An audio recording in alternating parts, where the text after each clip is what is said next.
Hello dear friends, welcome back to Hope English Academy. Hope you all having a great time. Bismillahirrahmanirrahim. Assalamu alaikum warahmatullahi wabarakatuh. یو ځل بیا Hope English Academy ته ښه راغلاست.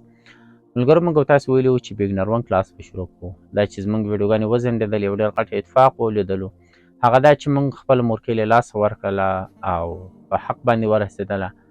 نو الله رب العزت دې هغه دنیا ورته ښایسته کړې د ټولو مسلمانانو سره. الله رب العزت دې ټولو مسلمانانو ته هغه قبرونه له انواراتو څخه ډک کړي. نو ستاسو هم په ډېره درنښت باندې هیله کوو تر څو پورې ټول مسلمانان په خپلو دعاګانو کې درسره یاد وساتئ، خپل دوستان او بالخصوص زموږ مورکۍ. ملګرو د مور غم ډېر واقعا چې ډېر غټ دروند غم وي، واقعا چې انسان په ملا باندې ماتوي. نو که څه هم پخوانۍ انرژي به د درسونو لپاره نه وي، خو بیا هم انشاءالله موږ پوره هڅه او کوشش کوو چې خپلو درسونو ته ادامه ورکړو. نو راځو ملګرو نن موږ تاسو ګرامر ته په بګنر 1 کلاس کې موږ تاسو اولنی درس چې لرو هغه د ژبې په هکله باندې دی چې ژبه څه ته ویل کېږي، تعریف او معنا لري.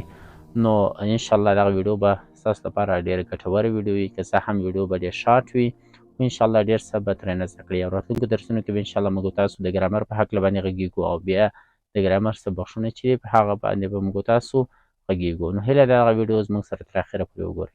ملګرو نن موږ تاسو ډېر دلچسپ درس لرو، هغه دا دی چې مخکې له دې نه چې انګلیسي ژبه زده کړو د انګلیسي ژبې ګرامر ته داخل شو، بیا چې موږ تاسو اول د ژبې تعریف زده کړو چې ژبه څه ته ویل کېږي. موږ تاسو په پښتو کې دوه شیانو ته وایو. یوه ژبه ده چې موږ تاسو د بدن یو غړی دی حسي شو، بل دی لکه فارسي، پښتو، دري، انګلیسي، روسي، همدا رقم نورې ژبې، دې ته هم موږ تاسو ژبه وایو.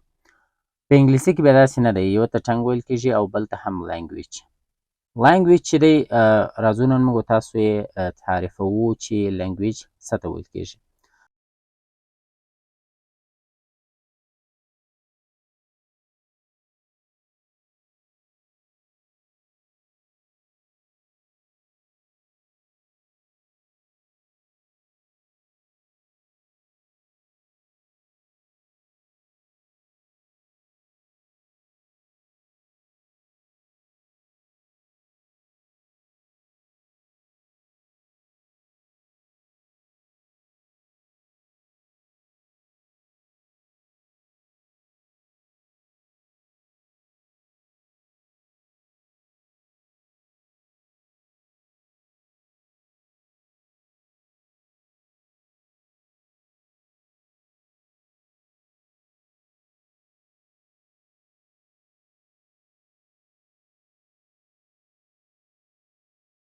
نو ملګرو مې تعریف درته ولیکلو، زر زر مې ولیکلو، نو انشاءالله چې په کوم ځای کې به مشکل نه لرئ د حروفو، که څه هم رایټینګ صحیح نه دی راغلی خو بیا به انشاءالله آینده کې کوشش دا وي چې ښایسته رایټینګ ستاسو لپاره وکړو. نو ملګرو موږ تاسو راځو تعریف دی. اول یې زه سلو درته وایم تر څو پورې مې سر ورباندې خلاص شي، بیا سپیډ درته وایم او په اخر کې بیا په پښتو باندې تشریح در کوم. صحیح شو؟ اول چې دی DEF دا مطلب چې ډیفینیشن مکمل مې نه دی لیکلی د دې له خاطره چې ځای زیات ونیسي، زیات ځای نیسي. دا چې دی language is the systematic meaningful arrangement of symbols that represent an important cognitive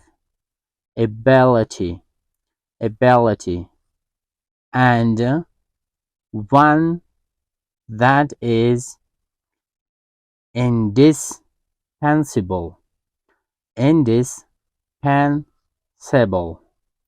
for a community with. نو اوس راځه ملګرو سپیډ یې درته وایم. صحیح شو؟ راځو ډیفینیشن ته.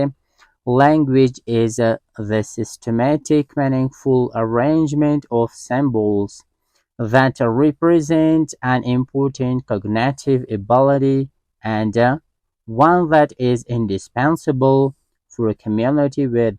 اوس راځو ملګرو موږ تاسو لغت په لغت معنا ته. صحیح شو؟ language definition چې دی تعریف ته ویل کېږي language هم ژبه سیستماتیک موږ تاسو په پښتو کې هم وایو یا هم یو منظم والی ته. صحیح شو. meaningful مطلب پر معنا یا هم معنا لرونکي ته وایو. arrangement مطلب ترتیب. meaningful مطلب پر معنا لرونکي. arrangement مطلب ترتیب. صحیح شو. of symbols سمبولونه موږ تاسو په پښتو کې هم سمبول ورته وایو. صحیح شو. represent یعنی استازیتوب. important مهم. cognitive موږ تاسو په پښتو کې درک ورته وایو کنه وایي ما درک کړه. مطلب cognitive چې دی ادراکي ته ویل کېږي. صحیح شو. ادراک. ability وړتیا. همدارقم indispensable مطلب دا چې اړینه ده. صحیح شو. for a community د یوې ټولنې لپاره. community چې دی ټولنې ته ویل کېږي. اوس راځو موږ تاسو په پښتو کې د ژبې تعریف وایو. صحیح شو.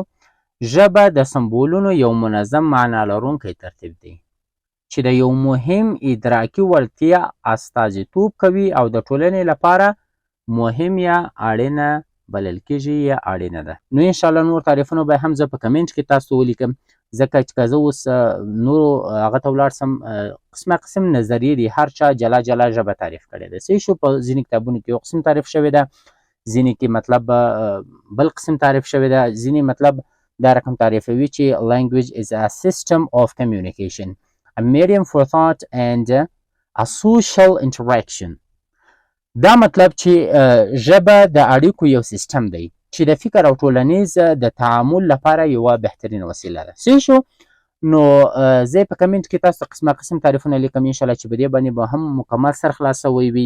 یو ځل بیا هم په پښتو کې درته وایم چې ژبه د سمبولونو یو منظم معنا لرونکی ترتیب دی چې د یو مهم ادراکي وړتیا استازیتوب کوي او د ټولنې لپاره مهمه یا هم اړینه بلل کېږي. انشاءالله چې دغه درس نه به مو څه زده کړي وي، نو که څه مو زده کړي وي په کمنټ کې مو خپل نظر زموږ سره حتما شیر کړئ. که چېرته هم دغه ویډیو خوښه سوه لایک ورسره ضرور ورکړئ.